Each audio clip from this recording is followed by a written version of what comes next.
të gjithëve dhe mbi të gjitha faleminderit deputetëve të legislaturës së shkuar këtu në Tiranë,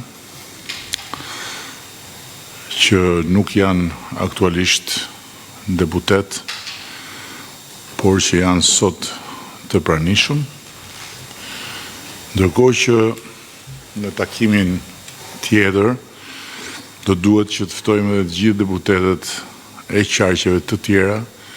me banim këtu në Tiranë. Pas 7 muajsh pa një kryetar bashkie të votuar në krye detyrës, dhe po ashtu pa një kryetar bashkie të dënuar nga drejtësia lidhur me detyrën, u detyruam të ndërmarrim një hap të debatueshëm në raport me Erion Veliajin, por të detyrueshëm në raport me fatin e kryeqytetit të Shqipërisë. Këshilli Bashkiak miratoi dje shkarkimin e kryetarit në mungesë prej 7 muajsh për t'i hapur rrugë zgjedhjeve të reja dhe rindezjes me orë të plota të makinerisë së Bashkisë Tiranës. Janë thënë dhe janë llomotitur shumë gjëra lidhur me këtë hap, por nuk ja vlen të merremi as me ata të cilëve u ka rënë diella në kokë, as me ata të cilët e quajnë diktaturë kur shumica parlamentare detyrohet të kalojë në votimin e programit pasi i ndalohet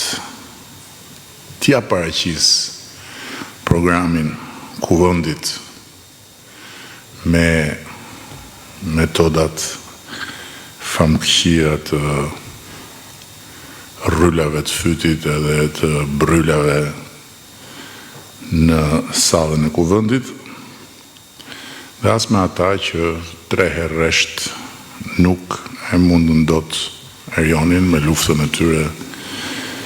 patologjike, me kandidaturat e tyre politike dhe me karikaturat e tyre mediatike, që sot fryn gjokset me sebepin e një letre anonime ndaj një kundërshtari të lidhur duar dhe këmbë. Megjithatë, gjyqi i tyre prej tellallësh të tezgave të pazarit mediatik dhe të pasqyrave të gjykatave sociale është një temë tjetër, ashtu si kundër është një temë krejt tjetër edhe çekulibri i peshores së drejtësisë në rastin e kryetarit bashkisë. Por qoftë tezgat dhe pasqyrat e gjysmë vërtetave linçuese ndaj tij, qoftë procesi i drejtësisë për të, janë tema ku ne nuk mund të hyjmë si palë, sepse të merresh me kandidaturat dhe me karikaturat të humbje kohe, ndërsa të merresh me drejtësinë është humbje busulle. Tema jonë, si palë e përgjegjshme në jetën e këtij vendi, është që një histori drejtësie plot pikpyetje, pikçuditëse dhe pikpresje që s'dihet për më tepër sa do të zgjas, të mos e marrë peng pafundësisht kryeqytetin e Shqipërisë dhe punët e tij. Tema jonë si palë përgjegjëse në mbarvajtjen e punëve në këtë vend është që të adresojmë pa humbur kohë boshllëkun për ditën më të dëmshëm në krye të Bashkisë Tiranës, sepse Tirana nuk mund të gdhihet dhe të ngryset pafundësisht si një trup pa kokë, dhe qytetarët e Tiranës nuk mund të bashkëjetojnë pafundësisht me një bashki kokë putur, e cila duke mos pasur një të zgjedhur prej tyre në krye të saj, nuk mund ta ketë as legitimitetin demokratik për të udhëhequr ata drejt ardhmes. Tema jonë si Partia Socialiste e Shqipërisë është që sot, krahas të gjitha punëve të tjera, të nisim punën për zgjedhjet e reja në Tiranë, ku me kandidatën e duhur, me vizionin, me ambicien, aftësinë dhe përkushtimin e duhur, dhe patjetër dhe me organizimin dhe mbështetjen e duhur, do të marrim rezultatin e duhur. Për t'i ridhënë lokomotivës Shqipërisë shpejtësinë e duhur, për Tiranën 2030 në Shqipërinë 2030. Më vjen shumë mirë që, siç edhe ju të gjithë besoj e keni konstatuar, kandidatura e Ogertës ka gjetur menjëherë mbështetjen e plotë të familjes sonë të madhe politike, ku të gjithë e çmojnë kandidatën tonë për Tiranën, dhe janë të një mendje për faktin se është radha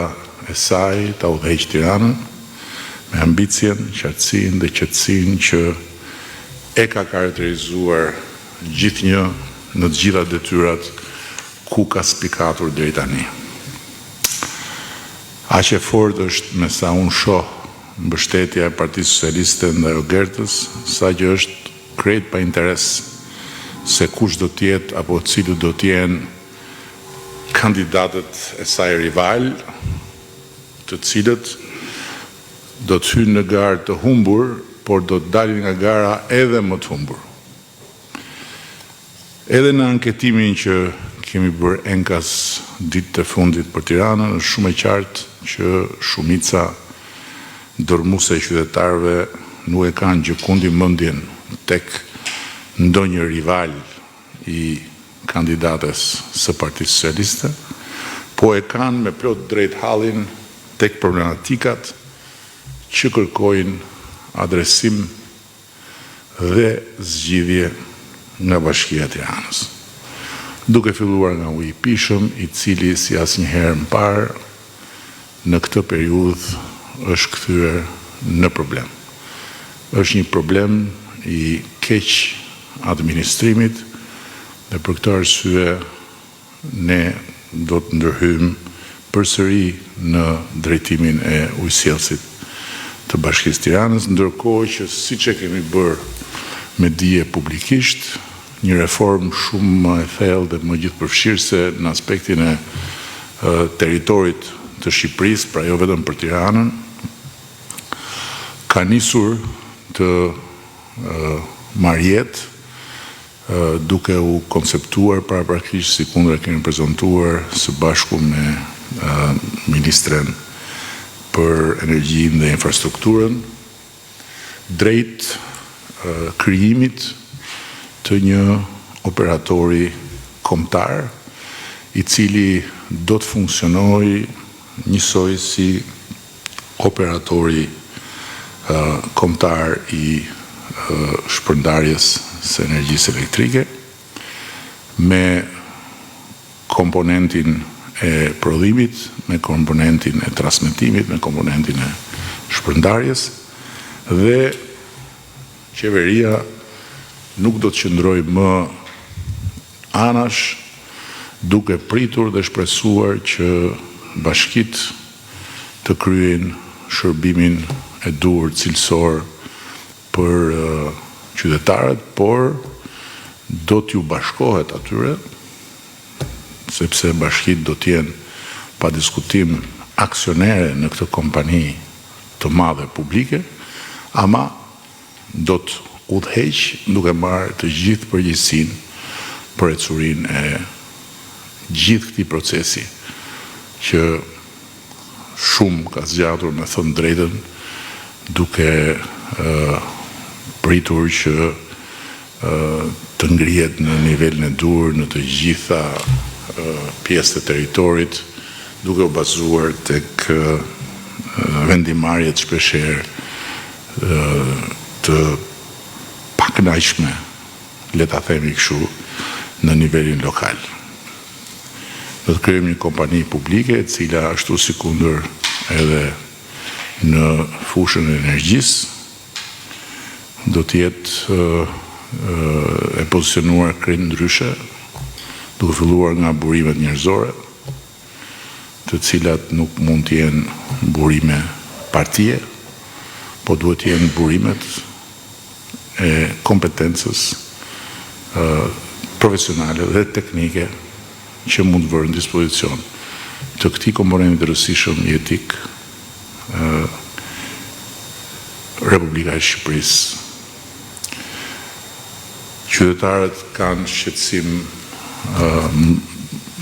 mbledhjen dhe trajtimin e mbetjeve, edhe për këtë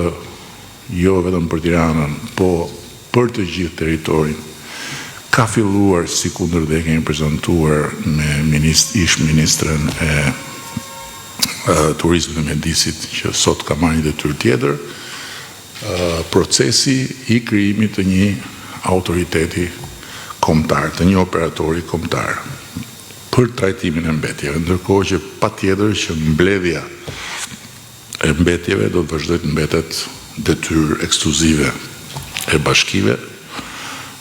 mbajtur parasysh që përgjithsisht niveli i pastrimit është përmirësuar jo mjaftueshëm, por ndjeshëm, dhe ka vend akoma për përmirësim, gjë për të cilën do t'ju qëndrojmë mbi kokë bashkive, por nga ana tjetër trajtimi i mbetjeve që ka hyrë në një fazë krejt të re me ardhjen tonë në qeveri, sepse jetonim në një vend me një numër maramendës pikash ilegale të hedhjes mbeturinave dhe me një numër më të vogël se kishte edhe një dorë të pikave të trajtimit mbetjeve, dhe që sot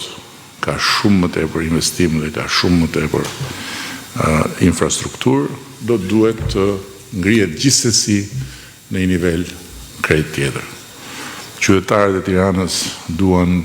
të shohin të shkojë deri në fund ajo që ka nisur me hapësirat publike, jo vetëm si çmontim dhe çlirim i ngrehinave të kudo ndodhura, që pas kanë qenë shumë më tepër se sa çmund na janë ndukur, siç po shohim, por që do t'i largojmë në çdo cep të Tiranës, por edhe për atë që vjen mbrapa. Nuk mund që ato hapësira të mbeten thjesht hapësira nga ku është hequr një ngrehin, po duhet kthehen në hapësira publike cilësore dhe nuk mundet dot që ato platformat t'i zëvendësojnë karriget që janë bërë si këmbët e pafundme të ushtarëve në lëret e kalamajve që mbushin ato dyshemet me figura ushtarësh. Shqetësim tjetër që duhet adresuar është shqetësimi që kërkesa për kopshte dhe çerdhe publike rritet shumë më tepër se sa çrritet oferta. Dhe është absolutisht e mundur, ne kemi shumë qartë se si bëhet kjo, dhe nga ana jonë kemi filluar që të përcaktojmë disa kritere për të gjitha ata që do të ndërtojnë Tiranë, që të kontribuojnë për kopshte dhe për çerdhe, por duhet me patjetër që këtë proces ta udhëheqë bashkia, ne mund dhe duhet ta mbështesim, duke po ashtu përgatitur të gjitha terrenet e nevojshme për ndërtimin e kopshteve apo dhe shkollat të reja. Ata që janë këtu, shumica deputet të sotëm apo deri deshëm Tiranës, e din shumë mirë se sa presion kanë nga komunitetet për të pasur një akses më të shpejt, më të afërt në strukturat e arsimit prauniversitar, të cilat për hir të vërtetës janë të një cilësie komplet tjetër në Tiranë, aty ku janë ndërtuar nga e para apo rindërtuar, por që janë më pak se sa çfarë Tirana kërkon në mënyrë të përvitshme. Po ashtu qytetarët duan zgjidhje për cilësinë e transportit urban në Tiranën e madhe, jo vetëm në bashkinë e qytetit në pjesën urbane, po në pjesën rurale, ku ka problematika serioze për këtë punë. Dhe pa diskutim, problematike janë edhe situata të ndryshme në territorin e Tiranës me të prekurit nga tërmeti, apo të tjerë të cilët kanë pretendime që lidhen me regjistrimin si të tillë, apo kanë tjere që kërkojnë financime të reja, që nga kombinati deri tek 5 maj. Bashkia për hir të vërtetës duhet ta them këtë se do të ishte pa drejt që të mos a thosha në drejtimin e kryetares në detyrë edhe të grupit të zgjedhuristas së fundmit të nënkryetarëve të rinj ka bërë gjithçka që ka mundur në kushtet e vështira në të cilat operon, por nga ana tjetër nevoja për të legjitimuar udhëheqjen e bashkisë në votën e popullit është çdo ditë dhe më urgjente. Dhe mjafton të shohësh situatën dramatike me prokurimet publike që janë në nivelin më të ulët historik për të kuptuar që aty ka nevojë për pikërisht legjitimitet demokratik dhe për motivim të njerëzve. Apo mjafton të shohësh rënien dramatike të realizimit të investimeve për të kuptuar që nevoja për legjitimitet demokratik është e jashtëzakonshme në këtë fazë dhe nuk mundet të pres më gjatë. Kështu që kjo shtuar pastaj edhe domosdoshmërisë për një proces katarsisi burimor në kuptimin e vetë pastrimit të Bashkisë Tiranës, ashtu siç bëm dhe po bëjmë në bashkitë e tjera, që Tirana e ka po aq nevojshme, kërkon legjitimimin e udhëheqjes së re të Bashkisë Tiranës, në mënyrë që mos kemi më situata ku hapësirat publike rezultojnë të zëna nga punonjës apo nga drejtues të njësive vendore, që është një gjë e tmerrshme dhe të cilën ne praktikisht do të adresojmë në ligjin e ri, në paketën e re që do kalojmë në qeveri, që sjell edhe ndëshkimin e rënd penal për të gjithë ata që paguajnë nga taksat e qytetarëve dhe që shkelin ligjin. U bë një llomotitje e madhe nga ata që siç thash ju ka rënë diella në kokë edhe duhet të presim gjatë sa ta marrin veten, po kur t'jen duke marrë veten do duhet përballojnë fëmijët e diellës, të cilët e përgojuan me shpotin karakteristike të delirantit provincial, shkarkimin që Ministria e Brendshme i bëri zëvendësit për tymosjen e cigares në një lokal të mbyllur. Dhe të mos e përshëndesësh këtë akt dhe të mos kërkosh që ky akt të jetë norma, të jetë parimi i palëkundur i atyre që qeverisin, por të bësh hajgare me këtë, do të thotë që të jesh një bisht cigareje i mbetur më kot në takatuken e jetës demokratike, që askush nuk ka ndërmend ta ndezë më, por dhe askujt nuk i shkon mendja se duhet quar për riciklim, se është edhe një lloj cigareje pa riciklueshme. Kështu që thënë gjitha këto, unë edhe herë dua të besoj që të gjithë deputetët, ata që janë aktual, ata që ishin dhe për mua mbeten pjesë e skuadrës tonë të 11 majit, por dhe të gjitha ata të tjerët të cilët banojnë në Bashkinë e Tiranës, pavarësisht se janë deputet në qargje tjera, siç janë prezident Lisa këtu, do të mobilizohen që të përfshihen drejt për drejt, duke marrë pjesën e tyre të përgjegjësisë mbi shpatulla, sipas territoreve, sipas zonave, sipas njohjeve që kanë. Dhe sigurisht që duke mos pas asnjë dyshim për këtë, nuk kam po ashtu asnjë dyshim që patronazhistët mezi po presin që të hakmerren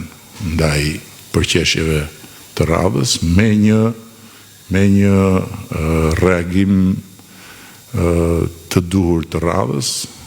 i cili do të pasqyrohet në rezultatin e ditës së zgjedhjeve për Bashkinë e Tiranës, kur ato të mbahen sipas procedurave, se nuk jemi ne që vendosim ditën e zgjedhjeve. Po flas për Tiranën, se pastaj për Matin, apo për Vlorën, apo për Beratin, apo për nuk e di akoma se çfarë ka tjetër, besoj që goditja e patronazhistëve të atjeshëm do jetë edhe më dëshpëruese se sa ajo e Tiranës, ku sidoqoftë. Prap se prap do të zhvillohet një garë, siç do zhvillohet kudo, sepse në fundit ne për këtë punë jemi këtu që të fitojmë çdo garë që na del përpara me qetësinë më të madhe dhe patjetër me bindjen se pavarësisht se ne jemi fitimtar pikërisht sepse vazhdojmë të zgjojmë më herë dhe të flem më vonë se sa humsit. Shumë faleminderit. Tani të themi 2 fjalë për organizimin pa